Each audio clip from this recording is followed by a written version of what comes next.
بلاد الخوخة بجوار المخا، ميناء المخا. تبعد الخوخة حوالي نصف ساعة أو ساعة إلا ربع.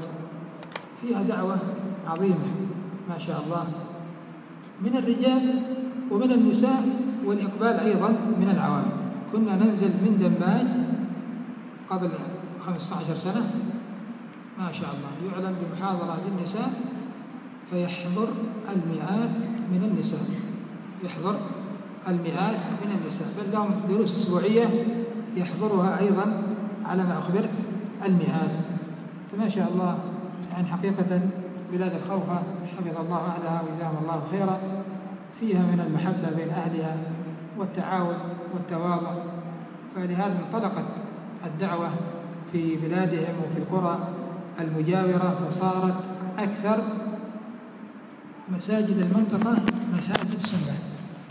أكثر مساجد الخوخة وهي بالعشرات مساجد سنة، الذي يخطب فيها أهل السنة، والذين يتولون مسؤوليتها هم أهل السنة.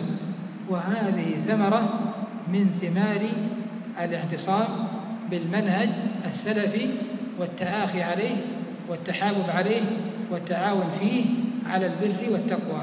إخوة متواضعين متمسكنين، وأجر الله سبحانه وتعالى على أيديهم خيرا كثيرا، خيرا كثيرا. ثم أيضا عصمهم الله من الفتن.